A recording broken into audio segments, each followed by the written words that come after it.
Welcome to worship today. It is good to be together. As we do each week, we go over our safe sanctuary guidelines, and so I'm going to take a moment to do that with you right now. First, as you enter the building, we would record your temperature and your attendance, and then we invite everyone to practice the 3 W's: wear, walk, and wash. You'll be required to wear a mask that covers your nose and mouth at all times while you are on the campus. And we also invite you to walk 6 feet apart from those who are not in your family unit. You'll notice that the seats are marked 6 feet apart from those who are not in your family unit as well. And when you enter and exit the sanctuary, there will be hand sanitizer available for you. Now, we don't have congregational singing, but instead we invite you to sing from your heart as we join together in worship today. I want to thank all of our volunteers for the way they help guide these processes and make it possible for us to gather together in ways that are safe. And I want to thank all of you for the way you help us practice this together. As it says in Philippians, we look out not just for our own interest, but also the interest of others. And so now, let us join together as we worship our Lord today. Well, good morning, everyone. Welcome to worship this morning. It is good to see all of you today. Before we begin our services, I want to give a quick shout out to a couple of folks. We had our drive-in dinner this last week, and I just want to thank all of our volunteers who came and worked, who cooked and served. We had a great time together. We served our families and our communities, and we learned a lot about how we can continue to make a drive-in dinner available for our community. So big shout out and thank you to everybody who participated. So grateful. Yeah. I should have taken some pictures. We had so much fun. I forgot to take pictures this time. But what I do want to tell you is the song.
Thank you, Robbie.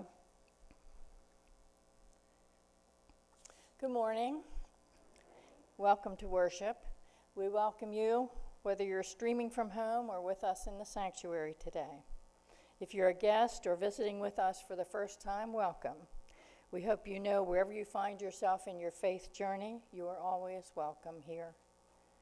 We have a few announcements today. Easter Sunday, just a few weeks away, is time for our Easter lily orders. Please complete the form in your bulletin and return it to the office this week. The deadline for that is March 29. On Palm Sunday and Easter Sunday, we'll be collecting food for the Christian Food Pantry. Those details are in the bulletin. For Holy Week, we look forward to everyone joining us for Monday, Thursday service at 6 on April 1st, and Good Friday service at 12 noon on April 2nd. And be sure to look at the bulletin for all news and updates. You can find the bulletin on the website at www.ladylakeumc.com. This is also where you can go to make your morning offering during that part of the service or at any time at all. I invite Linda Jeffries to come and share an announcement about next week as Commitment Sunday.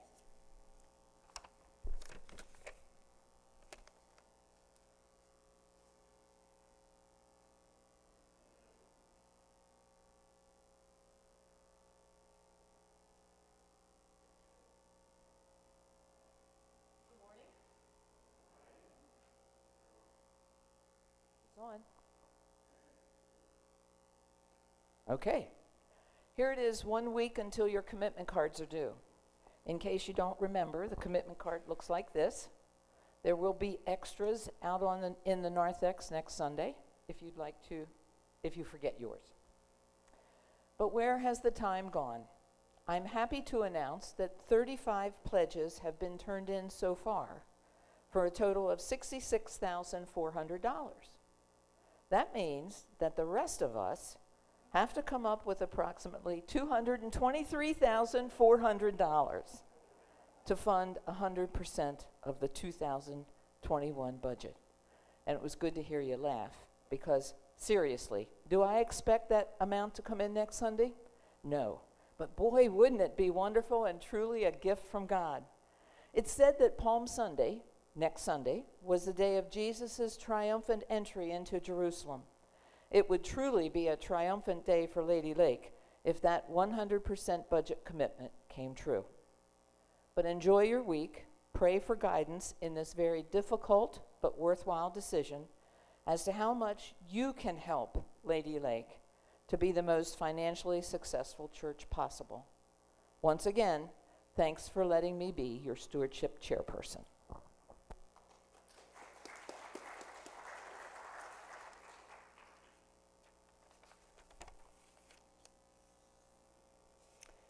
And now, if you will, please stand as you are able and join me in our call to worship and our first hymn.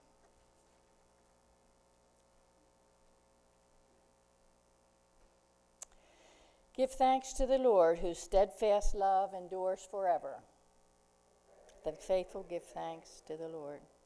Let all God's people cry out in joy. Come, let us worship the Lord of our salvation. Remain standing for the hymn.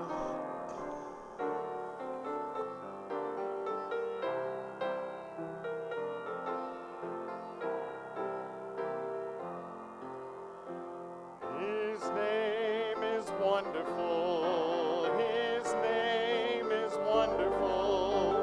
His name is wonderful. Jesus, my Lord. He is the mighty King, Master of everything. His name is wonderful. Jesus, my Lord. He's the great shepherd, the rock of all ages. Almighty God is He. Bow down before Him, love and adore Him. His name is wonderful. Jesus, my Lord. Majesty, worship His majesty. Unto Jesus be all glory, honor, and praise. Majesty, kingdom, authority, flow from His throne. Upon us, so that no matter whether this is a time of plenty or a time of need, that we might praise and lift up your holy name. Help us, Lord, to see your Spirit work within us this day to bring us his gifts of love, of hope, and of grace. And now, Lord, we say together the prayer that you taught your disciples to pray. Our Father, who art in heaven, hallowed be thy name. Thy kingdom come, thy will be done on earth as it is in heaven. And give us this day our daily bread as we but it wasn't able to actually get inside the prison until Thanksgiving of 2019. Most people try to break out of prison. I was trying to break in. It was really seemed way too long to try to get in, but I got in, and then I got kicked out with COVID. And so I had about 4 months, and then I got kicked out for 8 months, and so now I've been back inside for since November, the third week in November. So it's super exciting to see what God's doing and how the ministry is growing, how much favor is on the ministry from God, that there's a lot of doors opening for new ministries happening. When I first started, they gave me one Bible study a week. And I was like, are you kidding me? This is my full-time job, guys. But the prison doesn't care, right? They have their own agenda. So, but God has opened up doors to the point where I'm up there now 5 days a week. I'm not there full days every day, but I do Bible studies and worship services. I do a lot of guitar lessons. I do counseling. I do confinement visits. I do Christian movie nights, and the newest thing that we're doing is working with the women in the pregnant dorm.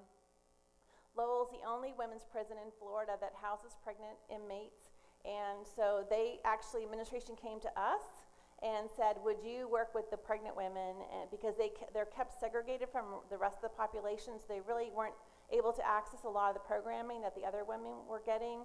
So I'm doing guitar lessons in there, we're doing Bible study, we're doing some counseling, and I'm trying to get the prison to allow me to bring in crochet hooks and yarn. I don't crochet, but they can teach each other. They want to knit little booties for their babies, and so there's a lot of fun things happening, and God's really moving.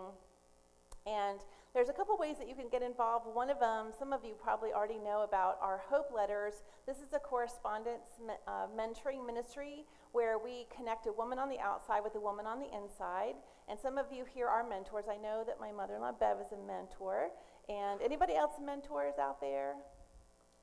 Okay, good. So what we do is we give you the name and the number of a woman at Lowell, and you write letters back and forth. It's about twice a month, maybe, is the average that you would write. And your identity and your location is completely anonymous because they write to you through my P.O. box that I monitor. I pick up the mail, I scan it in, I email it to you, and you write under your first name only, and not, or even a pen name. But you would never use your last name, or they would never know where you are. So, but that doesn't impact the amount of life transforming change that happens in these women because of their mentors, because of women who care about them on the outside. And so if you're interested in becoming a mentor, please see me after the service. I have some business cards. I can give you a card. You can email me, and we can connect you and find out. It's very easy. To get started, there's just a little bit of training, one video that you watch on YouTube, and some training materials. So I think if you have questions, wonder how it works, I'm sure Bev can answer, or one of our other mentors can answer, just if you have any insider questions about how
I kind of like things that move.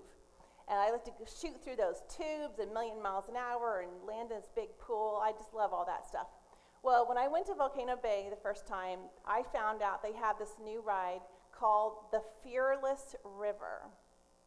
It is not anything like the Lazy River. And so that's why I like it, because you get in to the water with no tube or anything, just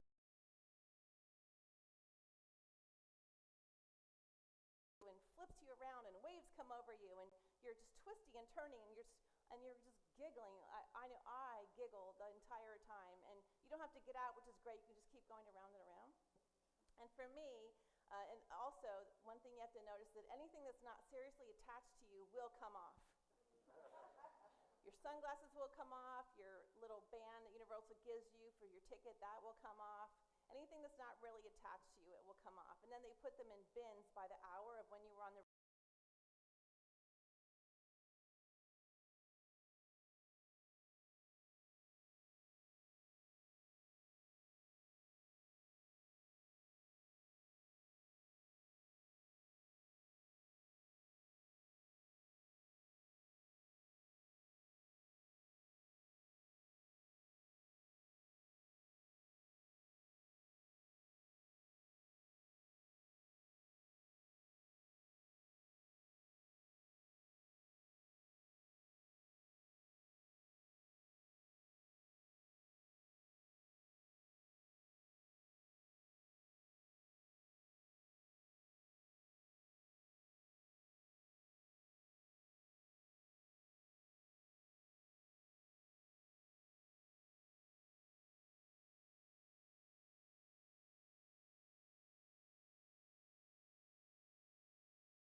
money, come, buy and eat. Yes, come and buy all the wine and milk you desire. It won't cost a thing. Why spend your hard-earned money on something that can't nourish you and work so hard for something that cannot satisfy? So if God himself is a river of satisfaction that can literally be imbibed into our bodies and into our spirits, why do sometimes we hear ourselves or other people say that they are spiritually dry? Anybody ever heard?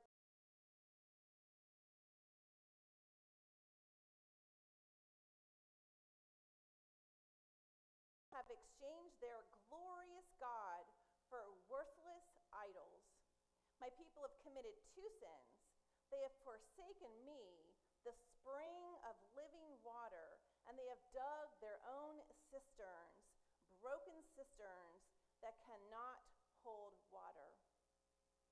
So each one of us has to ask ourselves, what cistern have I put my trust into that have taken away from my God, where my trust belongs?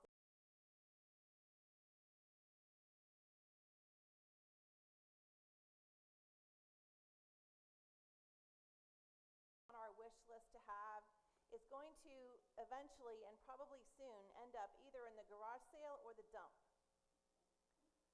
I mean, come on, let's be real. Material possessions cannot satisfy. They will rust and they will burn and they will turn to nothing. Sometimes we think our wealth is what's going to save us. If I could just have enough money in my bank account. But I think every